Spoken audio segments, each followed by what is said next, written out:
Hello, everyone. Welcome back to Betrayed. Thank you for joining us today.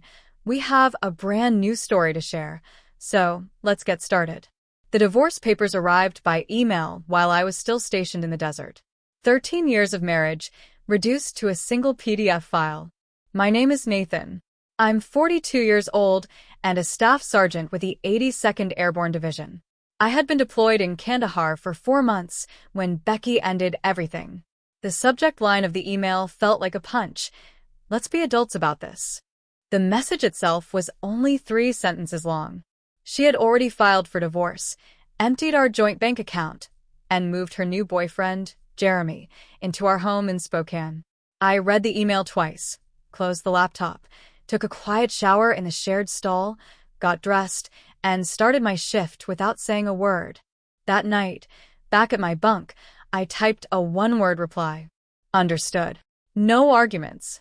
No begging. No threats. Just the end.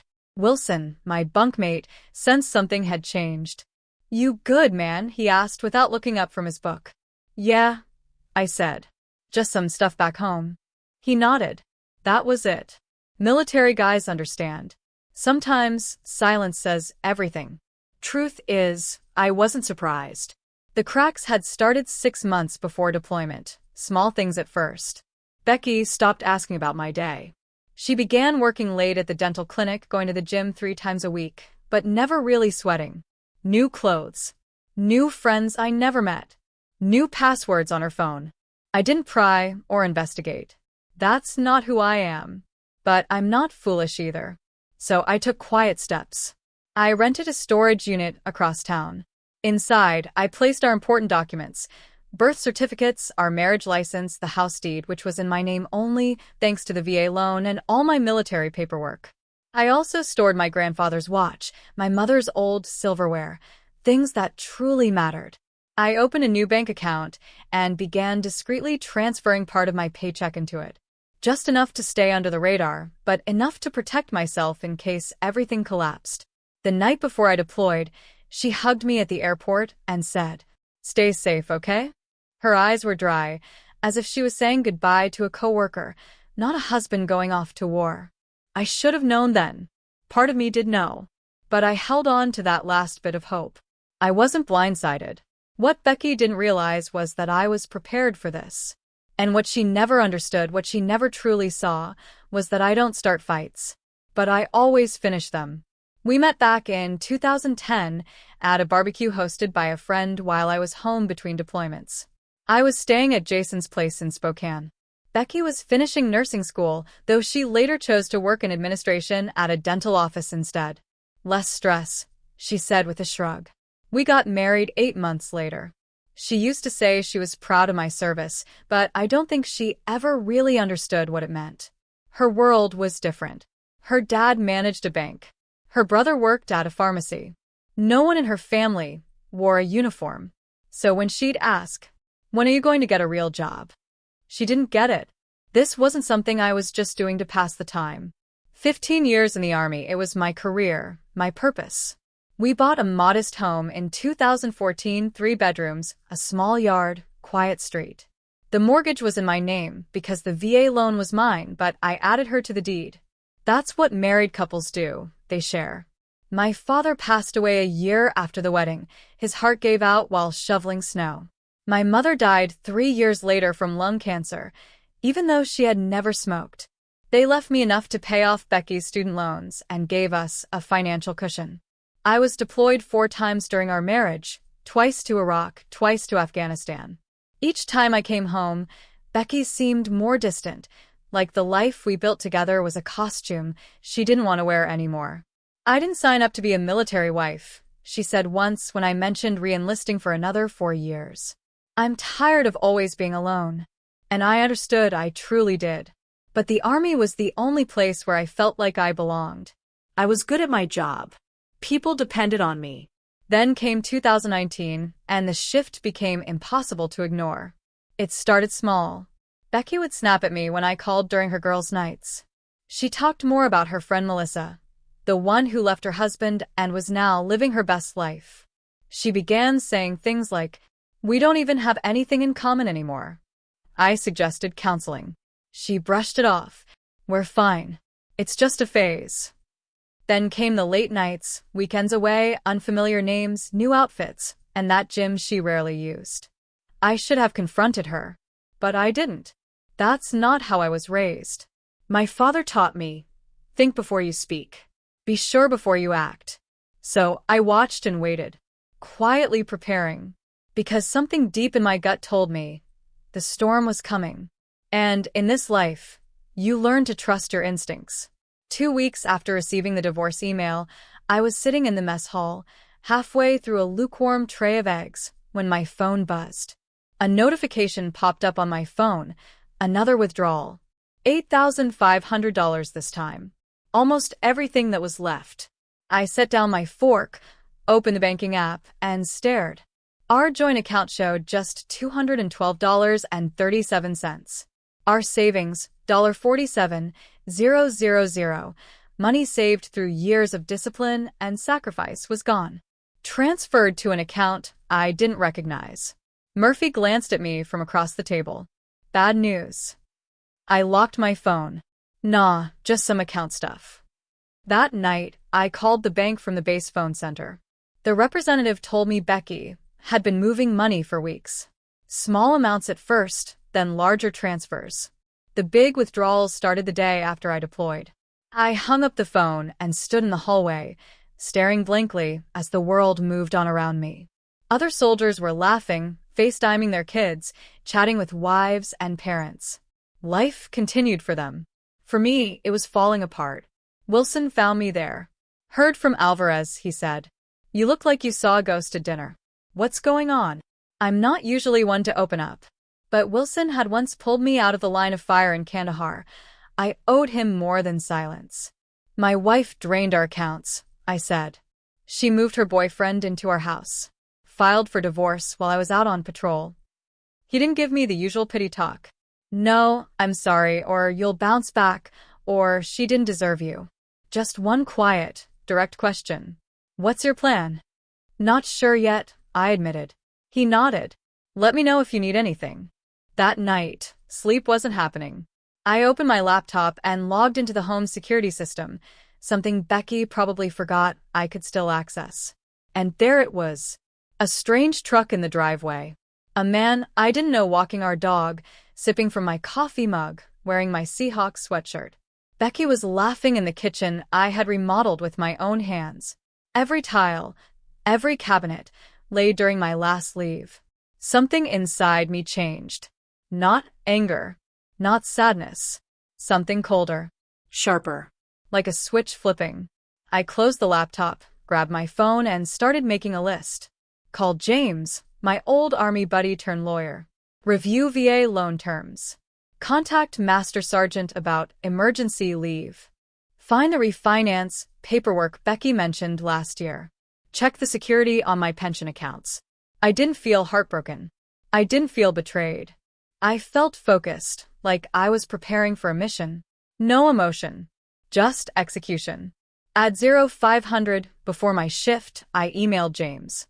Subject: Need legal help, discreet and urgent. An hour later, he replied. Call me. Secure line only. When I hung up after speaking with him, everything clicked into place. No shouting. No confrontation. I didn't need a scene. All I had to do was wait and let her walk straight into the consequences she created. 2 months later, I returned to U.S. soil. I didn't tell Becky I was back. No call. No heads up. I checked into a motel in downtown Spokane under a different name and called James. We met at a diner 10 miles outside of town. He slid into the booth across from me. You look like hell. Feel like it too, I replied. He handed me a thick folder full of documents. Everything we discussed. House deed, VA loan records, full bank statements. Then he slid over a single sheet. This one's interesting. It was a refinance application with what looked like my signature. But it wasn't. The middle initial was wrong. The pen strokes were off. Someone had tried to forge it and failed. Becky did this? I asked, already knowing the answer. James nodded. 3 months ago, she pulled $30,000 from the home's equity. That's fraud, I said. The VA loan is in my name. She needed my signature. Not only that, James added. She listed her boyfriend as co-applicant. The guy has a record. 2 DUIs and a fraud charge from 2019. I took a deep breath. What are my options? James didn't hesitate. Plenty. But first, you have to decide what you want. I thought it over. I want what's mine. And I want her to learn what consequences feel like. He gave me a slow smile. Then here's what we do. The next morning, I drove by the house. Her boyfriend's truck wasn't there, but Becky's car was in the driveway. I parked down the street and waited, engine running. For a moment, I thought about walking up, knocking, demanding answers. But that wasn't the mission. Instead, I drove to the bank and met with the loan officer, who had processed the refinance. I showed him my military ID, my driver's license, and a clean copy of my real signature. Then I held it up beside the forgery. His face went pale. I'll have to report this immediately. I understand, I said. I've already filed a police report. That night, a text lit up my phone. It was Becky. Who have you been talking to at the bank? Jeremy said someone was asking questions. I didn't reply. The next morning, I went to the county clerk's office. I filed paperwork contesting the refinance on grounds of fraud and registered a formal notice. No changes could be made to the property without my consent. 2 days later, Becky called. I let her voicemail roll through. Nathan, we need to talk. Her voice was tight with panic. The bank called about the house. What are you doing? If this is about the divorce, we can discuss it like adults. Like adults, the same line from the email. The same hollow civility. I didn't answer. That afternoon, James called. The bank froze the refinance funds. And there's more. Your wife's boyfriend's been driving your truck, right? The one still in your name? Yeah. Well, he got pulled over this morning, driving on a suspended license from those DUIs. The truck's been impounded. Good, I said. There's more. They found some interesting things in the truck. Prescription pads from the dental office Becky works at. They weren't blank. I closed my eyes. She's been stealing prescription pads. Looks that way. The police are opening an investigation. I hung up and sat on the edge of the motel bed, staring at the cheap wallpaper like it held answers. This wasn't just a messy divorce anymore. It was spiraling into something criminal. A part of me wanted to call Becky, warn her. Old reflexes from the man I used to be. But then I remembered the security footage again, my house, my dog, my life wrapped up and handed to someone else like it meant nothing. No. That part of me was done. This was the path now. No turning back. And honestly, I didn't want to. The next morning, I met with the bank's fraud investigator, Thompson. He was a short guy, tired eyes, coffee stain on his tie. This happens more than you'd think, he said, spreading paperwork across his cluttered desk. Spouse deploys. Other spouse sees an opportunity. What happens now? I asked. We've frozen the refinance funds, but there's a problem. Some of it's already gone. How much? About half, $14,600. I leaned in. Where did it go? Thompson hesitated. Technically, I'm not supposed to share that. It's my house. My forged signature.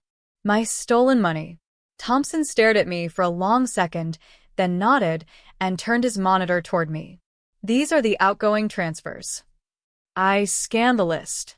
Multiple payments to someone named Daniel Spencer, not Jeremy, someone I didn't recognize. Who's Daniel Spencer? I asked. Thompson shrugged. Not my department. But your lawyer can subpoena the records. As soon as I left the bank, I called James. Daniel Spencer? He repeated. Give me a minute to run a check. An hour later, my phone rang. Got it. He's a real estate agent. Specializes in fast sales to cash buyers. No questions asked. She was planning to sell our house, I said. The words hit me like a punch to the chest. Looks that way, James replied. Those deposits? Likely earnest money to kickstart the listing. But here's where it gets interesting. Spencer's worked with Jeremy Ryan before. 3 transactions over the last 2 years. I sank onto a park bench, heart pounding. So, this wasn't just Becky leaving me for another guy. This was planned. Could be, James said cautiously. I did some deeper digging on Jeremy. There's a pattern. He gets involved with women going through divorces or whose spouses are deployed. He paused. I found 3 cases so far. Each time, the woman's home sold well below value to one of Spencer's clients. Ryan gets a cut, then disappears. And Becky? I asked. Did she know? Hard to say. Maybe she's a pawn. Or maybe she's in on it. I rubbed my face, trying to breathe through the weight of it all. This wasn't just betrayal. This was a scheme, targeted, methodical. And it wasn't just me. Other military families had been pulled into this web. What do we do? I asked. I've already looped in the FBI, James said. Financial Crimes Division. This touches state lines, military housing, VA loans. It's on their radar now. That night, I sat in my motel room with a beer, the silence thick around me. I kept wondering, had Becky been playing me from the start, or did she just fall into the wrong hands? Did it matter? My phone buzzed again. Becky. Nathan, please call me. The bank mentioned fraud, and Jeremy got arrested driving your truck. I don't understand what's happening. I stared at the message, then typed, Who is Daniel Spencer? 3 dots appeared, then vanished, then reappeared, then vanished again. Finally, her response came through. I don't know what you're talking about. $14, 600. Multiple transfers. House listing. No response. 10 minutes passed in silence. Then came the reply. It's not what you think. I turned off my phone and went to bed. The next morning, James called. FBI wants a meeting. They've been looking into Ryan and Spencer for months. You're not the first, but you might be the one who helps them crack it. For the first time since the cold, impersonal divorce email, I felt something close to satisfaction. Not because the marriage was over, but because the truth was finally clawing its way into daylight. I met with 2 agents, Patel and Donovan, at the Spokane field office. They recorded my full statement and collected all the documents James and I had gathered. This case helps establish a pattern, Patel explained. It shows intent, structure, and conspiracy, not coincidence. What about Becky? I asked about my ex-wife. The agents exchanged a look. We're still assessing her level of involvement, Donovan said. Did she mention financial stress? Wanting to sell the house. I thought back.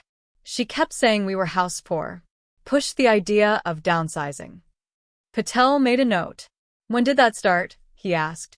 About 6 months ago. Probably around the time she met Jeremy and the refinance. She never mentioned it, I said. She forged my signature while I was deployed. The agents wrote down more notes, asking more questions. When we were done, Patel handed me her card. We'll be in touch. In the meantime, don't engage with your wife or Ryan. We need to build this case clean. Understood. That evening, I drove past the house again, parked just out of sight. Jeremy's truck was back. I guessed he got it out of impound. Becky's car was gone. Then my phone buzzed.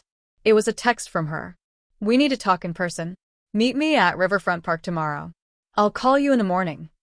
The next day, over breakfast, I showed James the message. Don't go, he said. Nothing good comes from talking to her now. I won't, I said, but I want to see what she does when she thinks I'm going to. At 9:30 a.m., we parked across the street from the house and waited. At 9:45, Becky walked out, got in her car, and drove off toward Riverfront Park. James glanced over. Now what? I watched her taillights fade down the road. Now we wait.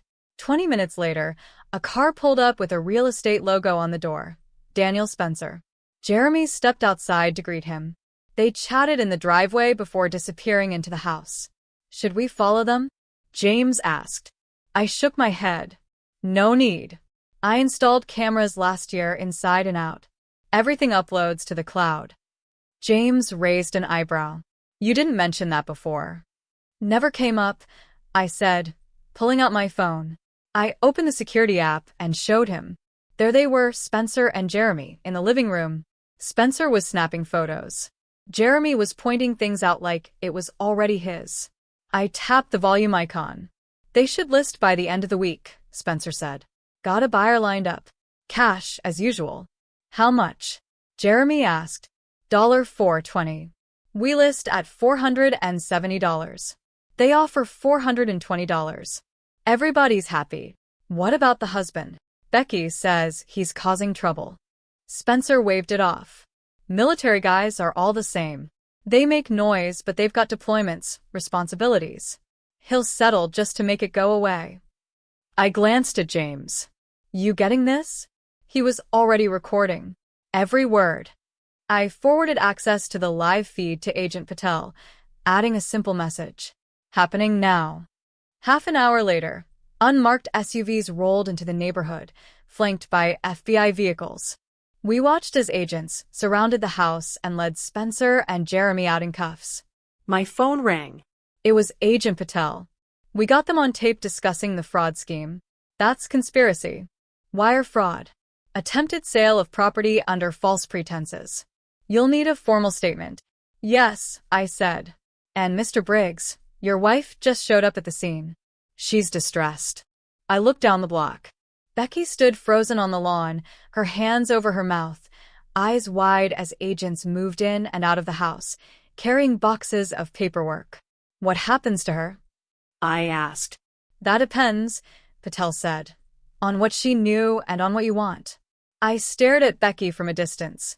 13 years, some of them good, before it all curdled into whatever this had become. I just want what's right, I said quietly. The federal case moved fast. Jeremy and Spencer both took plea deals, turning on each other quickly and dragging a whole network into the light. It wasn't just them. The investigation uncovered a 3-state operation targeting military families like mine and like dozens of others. Becky claimed she knew nothing about the larger scheme. She said Jeremy had spun lies, that I was hiding money, planning to leave her broke and forgotten. She said the refinance was his idea, that she just went along with it. Maybe that was true. Maybe not. In the end, she agreed to a settlement. Full restitution of the stolen funds, forfeiting any claim to the house or my pension, and a signed confession admitting to the forgery. In return, I didn't press charges. 6 months after that email in Kandahar, the divorce was finalized. No fault. Clean break. All things considered, it ended quietly. On the day the last paper was signed, my phone rang. Agent Patel. Jeremy Ryan was sentenced today. 8 years for fraud, conspiracy, and identity theft. Spencer got 12. Thought you'd want to know.